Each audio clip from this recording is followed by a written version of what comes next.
In Matthew chapter 21 and 22, Jesus teaches about anger. He says, "You have heard that it was said to the people long ago, 'Do not murder, and anyone who murders will be subject to judgment.' But I tell you that anyone who is angry with his brother will be subject to judgment. Again, anyone who says to his brother, 'Raka,' is answerable to the Sanhedrin. But anyone who says, 'You fool,' will be in danger of the fire of hell." Now, these sound like very harsh words that are coming from Jesus. Why does saying "you fool" to someone merit going to hell? Why does being angry at your brother something that merits you basically going to a court and answering to the Sanhedrin? What Jesus is teaching about here is about murder. But when he talks about murder, he first begins to explain where murder begins.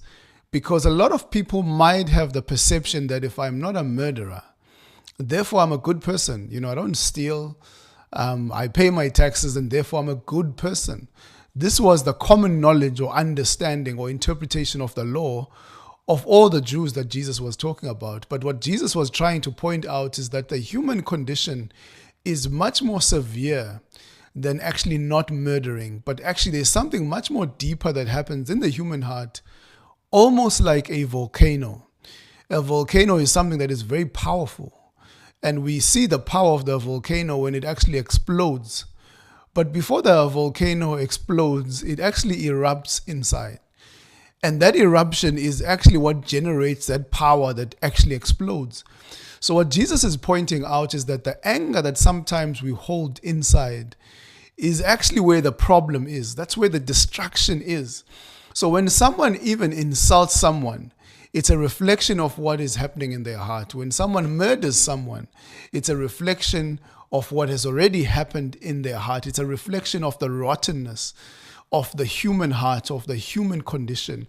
So that's what Jesus is trying to point out, is that actually we're sick people. And where the sickness is actually inside of our hearts. And he is the only one that can cure our sickness. He's the only one actually that lives this perfect life that all of us cannot live. He's the one that can actually live up to the standards of righteousness of God. And so when we are angry at people, and I'm not talking about being upset when someone does you wrong. I think that anger, the one that Jesus is describing, is the anger that seeks revenge. And even when you call your brother a fool, Jesus is not necessarily interpreting it the same way we would say you fool. But actually what he is saying, and you can actually trace this when Jesus is making the parable of the wise builder who builds his house upon sand. He says this is the foolish builder, right? So he uses that word. Even talking about the 7 virgins who didn't have the oil, they were foolish. So it's not necessarily that way, but it's when you say you fool to someone in a way that basically expresses the pride in your heart, that sees yourself as superior to them, that diminishes the image of God in them, that sees them as worthless, right?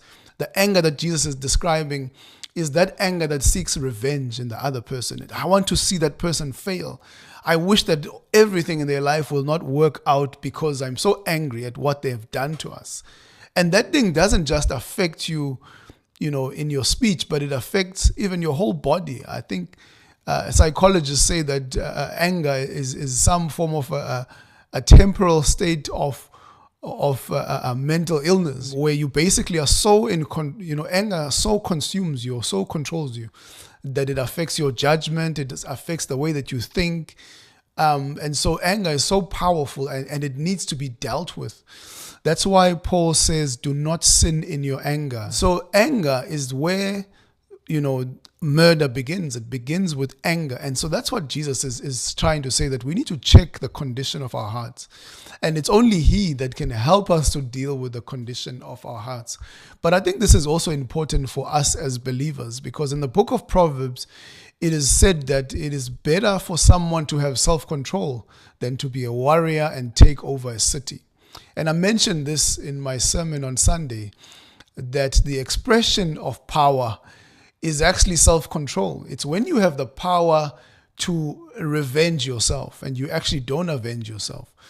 That's what Jesus does on the cross. He has the power to actually humiliate and revenge all these Roman soldiers that have held him, all these people that have said he must go to the cross. He has that power, but yet he restrains himself in so doing, expresses grace towards them. That's what he actually does.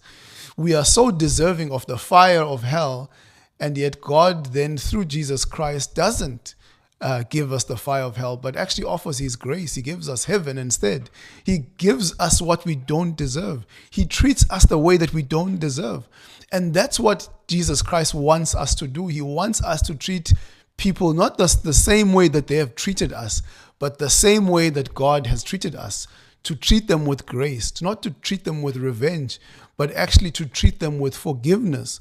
So this is how we should live our lives as believers, that we would live our lives that are self-controlled, that even though we are able to be angry, even though we are able to say insulting things about people, but actually that we would restrain ourselves, not because we are fools, right? But because we understand what God has done for us, that we are deserving of the fire of hell, and yet we have been given all of heaven, and therefore we should be able to restrain ourselves and treat people not the way that they deserve to be treated, but the way that Christ has treated us.